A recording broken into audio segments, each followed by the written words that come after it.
اگر یہی سچویشن رہی تو سسٹم جو ہے وہ رہ جائے گا.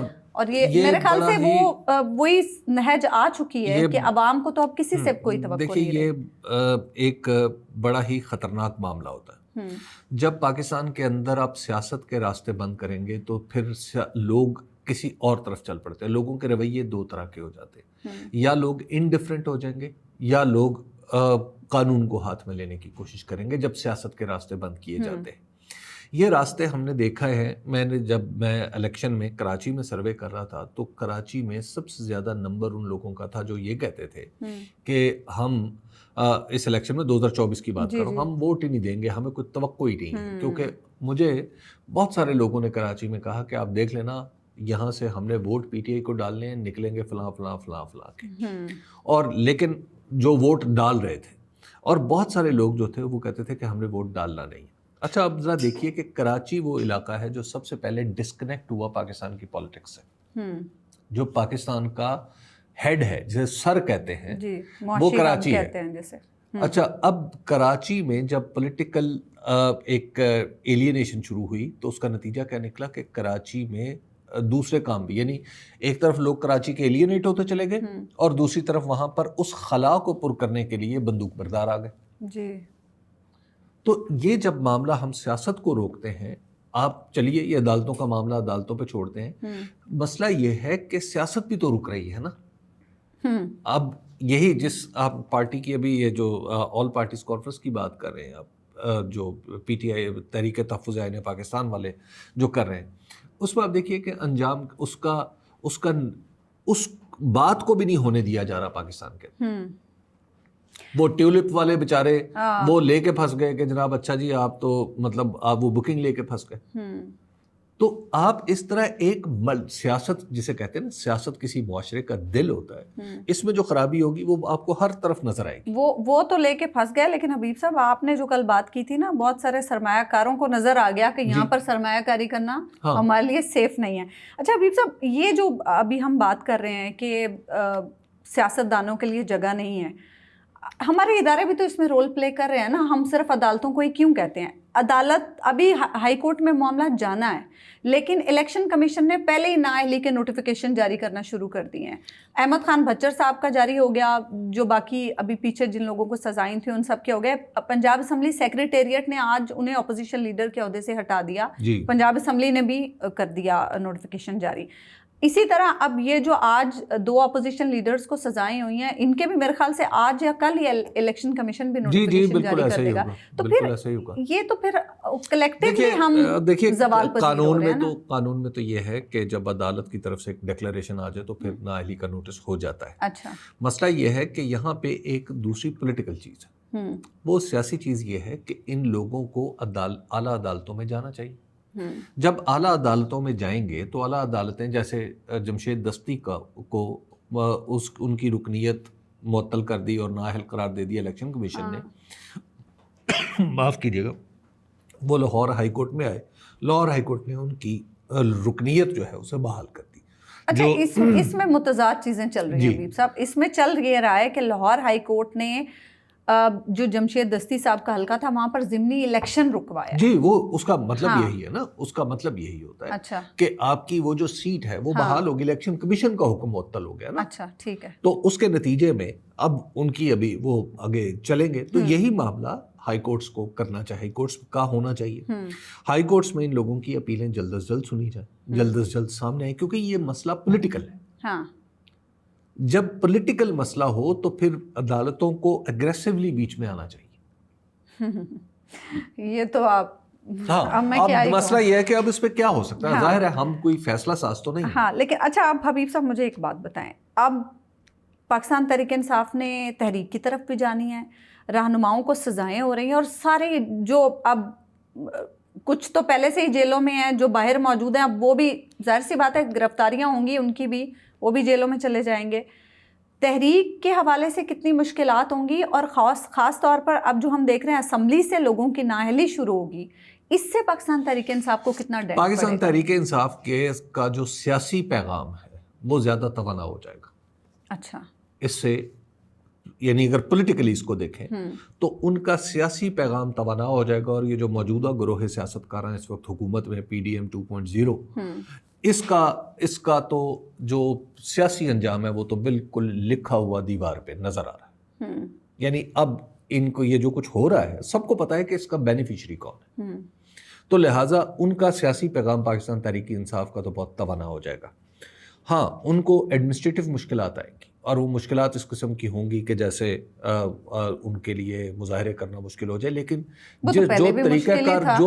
جو طریقہ کار اب اختیار کیا گیا ہے اس میں یہ ہے کہ انہوں نے کسی ایک مرکز پر اکٹھے نہیں ہونا.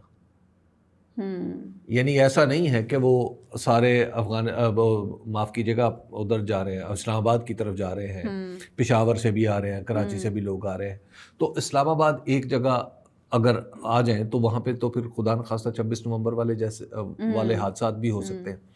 تو یہاں ان کے پاس جو اس وقت جو طریقہ کار انہوں نے اختیار کر رکھا ہے وہ یہ ہے کہ ہر جگہ انہوں نے احتجاج کرنا ہے. تو اب یہ ہے کہ اگر یہ جو مختلف شہروں میں احتجاج ہے یہ کرنے والوں کے لیے بھی آسان ہوتا ہے اور نمٹنے والوں کے لیے اتنا مشکل ہو جاتا ہے. تو اگر یہ پورے پاکستان میں پورے پاکستان سے مراد جو میرا منیمم تھریش ہولڈ ہے وہ یہ ہے کہ مین شہروں میں ہی ہو جاتا ہے، بس یہ جو احتجاج 4 5 7 جگہ کچھ حلقوں میں ہوتا ہے تو وہ اس کا مطلب ہے کہ وہ بات تو آگے چل پڑے گی، پھر اس سے آگے نکلتی جائے گی. کیا آگے چلنے سے آپ کی کیا مراد ہے؟ دیکھیے تحریک جب زور پکڑتی ہے تو پھر اس کے نتائج تو ہوتے ہیں. کوئی بھی حکومت یہ نہیں چاہتی کہ کاروبار مملکت جو ہے وہ رکا رہے، کوئی بھی حکومت یہ نہیں چاہتی کہ دنیا کے اندر یہ تاثر جائے کہ پاکستان کے اندر سیاسی بے چینی. لیکن ہماری حکومت نے تو بالکل ایک لوہے کا لباس اوڑھ رکھا ہے، وہ بیہائنڈ آئرن کرٹن کام کر رہی ہے اور یہ سمجھتی ہے اور وہ اس بات پہ بلیو بھی کرتے ہیں شاید کہ پاکستان کا سارا نظام بالکل ٹھیک چل رہا ہے. لیکن یہ جو اتنے اگریسو اقدامات ہیں پاکستان تحریک انصاف کے خلاف، اس سے تو ایسا لگ رہا ہے کہ سسٹم میں خوف اور دباؤ بہت زیادہ بڑھ گیا ہے. ظاہر ہے، دیکھیے جب بھی آپ جب اتنا زیادہ آپ کر رہے ہیں تو اس کا تو مطلب یہی ہے نا کہ آپ PTI کو کرش کر دیں، تو اس طرح تو جماعتیں کرش نہیں ہوتی. اچھا ایک اور چیز حبیب صاحب جسے ہم پاکستانی سیاست سے بھی جوڑ سکتے ہیں اور ہمسایہ ملک سے بھی جوڑ سکتے ہیں، یہ آپ ذرا بتائیں کہ اس کے مختلف پہلوؤں سے ہم کیا اس کا معنی اخذ کر سکتے ہیں. ڈونلڈ ٹرمپ صاحب کی جو ٹویٹ آئی ہے جس میں وہ کہہ رہے ہیں کہ پاکستان سے ہمارے تجارتی معاہدہ کامیابی سے ہو گیا ہے، اور پھر اس میں وہ آئل ریزروز کی بات کر رہے ہیں، یک ہمارے پاس آئل ریزروز بھی آ گئے ہیں. لوگ بڑا سوال اٹھا رہے ہیں تیل کہاں سے آ گیا ہمارے پاس. تو یہ ذرا بتائیں کہ ایک طرف ہم دیکھ رہے تھے عمران خان کے بچے امریکہ میں کوشش کر رہے ہیں، اور قاسم نے بڑے کیٹیگوریکلی کہا کہ ہم امریکہ کی طرف ہی دیکھ رہے ہیں اس معاملے میں. دوسری طرف ڈونلڈ ٹرمپ کا یہ ٹویٹ تجارتی معاہدوں کے حوالے سے، ہم اگر ان چیزوں کو کنیکٹ کریں تو اس کا کیا معنی نکلتا ہے؟ ایک اگر ہم پاکستان کی جو سیاسی صورتحال اور حکومت کے حوالے سے خاص طور پر، کیونکہ یہ حکومت یہ سمجھتی ہے کہ امریکہ سے اس نے لیجیٹمیسی لے لی ہے، اور دوسری طرف اگر ہم اسے بھارت سے جوڑ کر دیکھیں، دیکھیے بنیادی بات یہ ہے کہ یہ سارے پہلو اس ٹویٹ سے جڑ جاتے ہیں، کیونکہ دنیا کا جو سب سے بڑا ملک ہے یعنی طاقت کے اعتبار سے، جب وہ کوئی بھی قدم اٹھائے گا، وہاں سے کوئی بھی بات ہوگی اس کے صدر کی طرف سے، تو اس کے اثرات ہمہ گیر ہوں گے، وہ ایک جگہ نہیں رکیں گے. اور جب ایک ڈونلڈ ٹرمپ جیسا پولیٹیکل آدمی یہ کام کرتا ہے تو وہ کئی نشانے ذہن میں رکھ کے وہ تیر چلاتا ہے. اچھا، تو ایک تو یہ ہے کہ پاکستان کی حکومت کے لیے انٹرنلی شروع کرتے ہیں. پاکستان کے انٹرنل پرابلم میں جو پاکستان کا ہے اس وقت سیاسی، اس میں اس ٹویٹ کی اہمیت تو ہے. اس کی وجہ ہے کہ پاکستان کی جو حکومت ہے یہ اپنی طاقت اس وقت ڈرا کر رہی ہے امریکہ سے. تو امریکہ سے ڈرا ہونے والی طاقت کی روشنی میں، یعنی اس بنیادی پرنسپل کو اگر ذہن میں رکھیں تو پھر جب یہ کہتے ہیں ڈونلڈ ٹرمپ کے ہمارا معاہدہ ہو گیا ہے پاکستان کے ساتھ اور ہم پاکستان کے ساتھ مل کے آئل ایکسپلوریشن کریں گے، تو اس کا مطلب ہے کہ پاکستان کی سیاست کے اندر جو موجودہ حکومت ہے اس کو ایک ری ایشورنس ملے گی، اس کی جسے کہتے ہیں ٹیپ آن دا بیک، وہ بھی اسے ملے گی کہ جناب ویری گڈ یار، اچھا یہ تو ہوا. تو ایک تو یہ اس کا پہلو ہے. ٹھیک ہے. دوسرا اس کا پہلو ہے جو پھر اس کے ساتھ جوڑ لیں کہ جو ہمارے چیف آف آرمی اسٹاف امریکہ گئے تھے اور وہ ان یوزول ایک لنچ تھا جسے ہسٹورک کہا جائے امریکی تاریخ میں اور پاکستان کی تاریخ میں تو غلط نہیں ہے، تو کیونکہ اس کے بھی نتائج کئی عرصے تک آتے رہیں گے. ٹھیک ہے. اچھا خیر، تو اس لیے اس پروسیس کو اگر جب ہم دیکھتے ہیں تو ایسا لگتا ہے کہ پاکستان کی جو موجودہ پولیٹیکل رجیم ہے یا جو موجودہ پولیٹیکل سیٹ اپ ہے اس کو امریکہ کی حمایت حاصل ہو گئی ہے. ٹھیک ہے. اس کا دوسرا حصہ ڈونلڈ ٹرمپ صاحب نے ایک تو شاید یہ ہدف، لیکن ڈونلڈ ٹرمپ کے اینگل سے دیکھیں تو وہ یہ بہت چھوٹا ہدف ہے. اچھا. ڈونلڈ ٹرمپ نے جو دراصل یہ تیر چلایا ہے اس کا نشانہ جو ہے وہ انڈیا ہے. اچھا. آپ دیکھیے کہ انڈیا کے ساتھ وہ کہہ رہے ہیں کہ جناب ہمارے ڈیل نہیں ہو رہی، اور انڈیا کو وہ کیا کرنا چاہ رہے تھے، انڈیا کو کہہ رہے تھے کہ آپ کے ساتھ جو ہمارا ٹریڈ ڈیفیسٹ ہے اس کو ختم کریں، اس کے لیے ہم سے F-35 جہاز خریدیں، آپ اس کے لیے اور جو ملٹری اکوپمنٹ ہے وہ خریدیں. اب وہ انڈیا ابھی تک اس طرف نہیں آ رہا جی، تو اس لیے انہوں نے لگایا کہ جناب آپ ہم اپنا جو ٹریڈ ٹیرف ہے، جو ٹریڈ ٹیرف اس لیے لگا رہے ہیں کہ ٹریڈ ڈیفیسٹ یعنی جو تجارتی خسارہ ہے کہ آپ زیادہ مال بھیجتے ہیں ہم کم بھیجتے ہیں، تو اس لیے آپ ذرا ہم سے یہ ذرا حساب کتاب ذرا کریں. ایک تو یہ بات تھی. تو اب انڈیا میں دوسری چونکہ ایک وہ آپریشن سندور والا معاملہ بھی ہے جس میں انڈیا کو شکست کھانا پڑی، تو اور پھر ڈونلڈ ٹرمپ وہ کہتے ہیں کہ میں نے ان دونوں کی صلح کرائی. انڈیا اس بات کو نہیں مانتا. ہاں. اچھا، انڈیا انہیں توقع تھی کہ جب پارلیمنٹ میں ہوا ہے تو وہ بار بار ادھر سے سگنل تو آ رہے تھے ڈونلڈ ٹرمپ کی طرف سے کہ میں نے کرایا، تو وہ یہ ایکسپیکٹ کر رہے تھے کہ ان کے جو فرینڈ ہیں مودی، تو مودی صاحب جو ہیں وہ پارلیمنٹ میں کہیں گے کہ ہاں ڈونلڈ ٹرمپ صاحب کا ایک کردار تو ہے اس میں. اچھا، لیکن انہوں نے ایسا نہیں کہا، اور آپ دیکھیے کہ جیسے انہوں نے نہیں کہا وقت کا فرق پڑا ہے، تو اگلے دن ہی ساتھ ہی انہوں نے کہا کہ جناب 25% ٹیرف. اچھا، اب ایک تو یہ دراصل یہ تھوڑا سا پیونیٹیو ایکشن ہے امریکہ کی طرف سے انڈیا کے لیے. نمبر 2، اس میں جو ایک اہم چیز سے ذہن میں رکھنی چاہیے وہ یہ ہے کہ جو 25% ٹیرف جب آپ سلیب کریں گے انڈیا کے اوپر، تو چائنا کے ساتھ آپ کی ڈیل ہو چکی ہے، تو انڈیا کی جو ٹریڈ امریکہ کے ساتھ ہے وہ بہت ہی سگنیفیکنٹ ہے. اچھا، لیکن وہ اتنی سگنیفیکنٹ نہیں ہے کہ انڈیا مکمل طور پر بیٹھ جائے. تو انڈیا کو اب ظاہر ہے انڈیا کو انہوں نے ایک ایڈڈ، یہ جو ٹرمپ نے جو سیاسی غلطی کی ہے وہ یہ ہے کہ انڈیا کے اندر اس حوالے سے آپ دیکھیے گا کہ اب یونٹی پیدا ہوگی. اچھا، آپ پولیٹیکل یونٹی پیدا ہوگی. اچھا، ٹھیک ہے. کہ جب آپ کسی ملک کو دباتے ہیں تو وہاں پر پھر اب ایک پولیٹیکل یونٹی آپ کو نظر آنا شروع ہو جائے گی. اچھا، اس کا تیسرا پہلو یہ ہے کہ جب ڈونلڈ ٹرمپ صاحب نے جو کچھ فرمایا ہے پاکستان کے بارے میں، یہ ہمارے چین کے ساتھ تعلقات کو بھی کسی درجے میں متاثر کرے گا، کیونکہ چین اب اس جگہ پر آ چکا ہے. یعنی اب وہ پہلے یہ ڈیمانڈ نہیں کرتا تھا، چین پہلے یہ کہتا تھا کہ آپ امریکہ کے ساتھ رہیں، ہمیں کوئی اعتراض نہیں ہے، ہمارے ساتھ بھی آپ چلتے رہیں. لیکن اب جو چین کی جو پچھلے کچھ عرصے کی پالیسیز اور ان کی جو سٹیٹمنٹس ہیں وہ آپ دیکھیں تو آپ کو لگتا یہ ہے کہ چین اب اس بات پہ ذرا غور کرنے لگا ہے کہ کیا ہمیں یہی ایٹیچیوڈ رکھنا چاہیے کہ ٹھیک ہے جی ہم تو سب کے ساتھ گڈی گڈی ہیں لیکن ہمارے ساتھ تو گڈی گڈی کوئی نہیں چل رہا. تو پاکستان کا اور چین کا جو ریلیشن ہے تو بڑا گہرا لیکن اور ٹائم ٹیسٹڈ بھی ہے. لیکن یہاں سے اب دیکھنا یہ ہے کہ اگر ہم امریکہ کے ساتھ اتنے قریب چلے جاتے ہیں کہ امریکن کمپنیاں وہ کہہ رہے ہیں کہ ہم آئل ایکسپلوریشن کے لیے کمپنی دیکھ رہے ہیں کہ کون اس کو لیڈ کرے گی پارٹنرشپ کو, تو یہ چین کے لیے ایک فکر مندی کا باعث ہو سکتا ہے. تو اچھا صرف چین کے لیے یا ہمارے لیے بھی؟ ہمارے لیے تو زیادہ فکر مندی کی بات ہے. ہمارے لیے کیسے؟ یعنی پاکستان کے لیے مطلب کیا پاکستان یہ افورڈ کرتا ہے کہ چین کو دیکھیں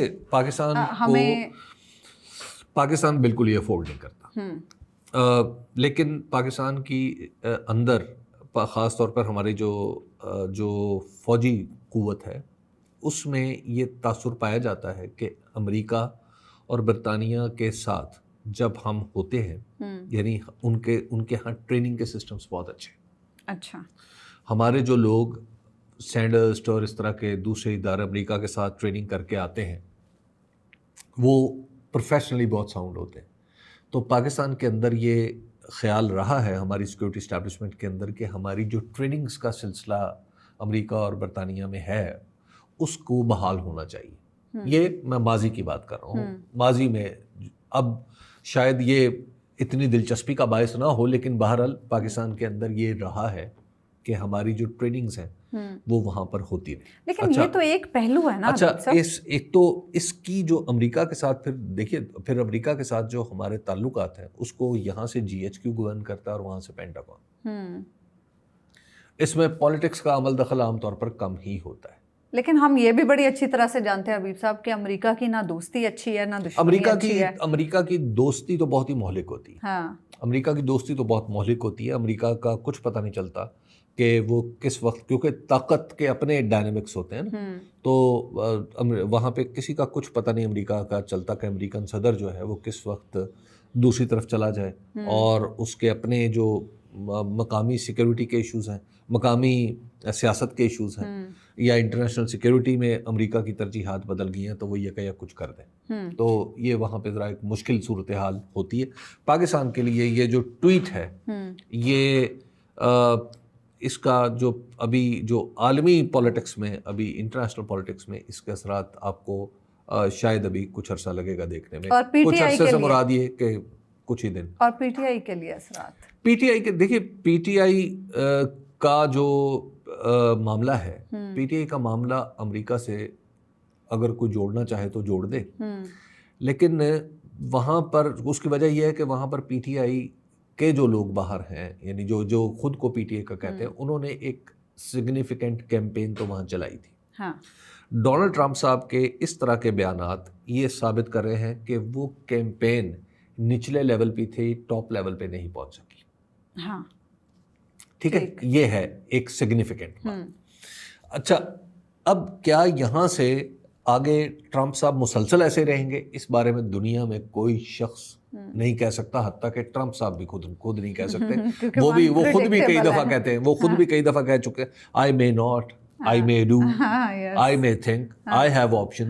تو اس طرح کی بات تو وہ خود بھی کر چکے ہیں. تو ٹرمپ صاحب کی جو یہ ہے سچویشن, اس سے پاکستان تحریک انصاف کی جو شاید ایک تھوڑا سا حوصلہ تو ٹوٹے گا, لیکن بہرحال یہ پولیٹیکل پارٹیز کے لیے کوئی بڑی بات نہیں ہوتی, وہ اس سے نکل جاتی. اچھا ابھی صاحب جاتے جاتے یہ بھی بتا دیں کے پی میں کیا پاکستان تحریک انصاف کے لیے سچویشن مشکل ہو سکتی ہے, کیونکہ جو 26 نومبر کے احتجاج کے سلسلے میں جن 50 رہنماؤں کے وارنٹ گرفتاری جاری ہوئے ہیں ان میں سے زیادہ تر جو رہنما ہیں وہ کے پی والے ہیں, اور علی امین گنڈاپور صاحب بھی اس میں شامل ہیں, اور عدالت نے علی امین گنڈاپور صاحب کا اشتہاری والا سٹیٹس بھی برقرار رکھا ہے. یہ دباؤ ڈالنے کی کوئی کوشش ہے؟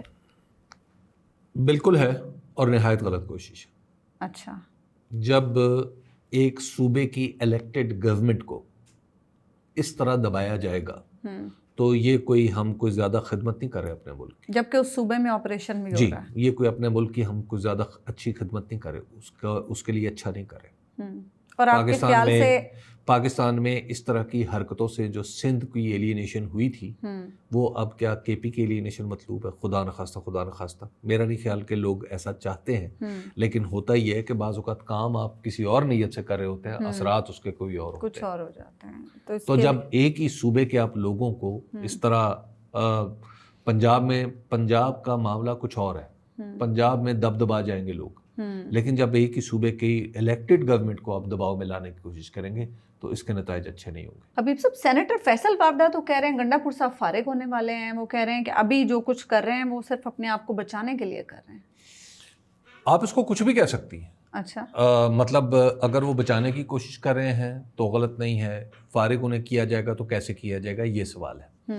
اگر تو فارغ انہیں نااہل کر کے کیا جانا ہے, یہ بالکل ایک دوسرا معاملہ ہے. اور اسی معاملے کے بارے میں آپ کو پہلے جو عرض کر رہا تھا کہ اس سے پاکستان کے اندر آپ کو زیادہ, اور خاص طور پہ خیبر پختونخوا میں کوئی اچھا میسج نہیں دیں گے. اگر انہیں نااہل کر کے آپ نے اس طرح کرنا ہے تو آپ کے پاس کوئی ان کی جگہ پھر جو آدمی آئے گا وہ آپ دیکھ لیجئے گا وہ کیسا ہوگا. اگر اگر جو علی امین گنڈاپور ہیں اگر وہ ایک توازن قائم رکھنے کی کوشش کر رہے ہیں تو اگلے آدمی کے لیے توازن قائم رکھنا بہت مشکل ہو جائے گا، اور اگر وہاں پہ بھی کسی کٹ پتری کو لانا ہے تو پھر اب حکومت اور عوام میں توازن قائم رکھنا مشکل ہو جائے گا۔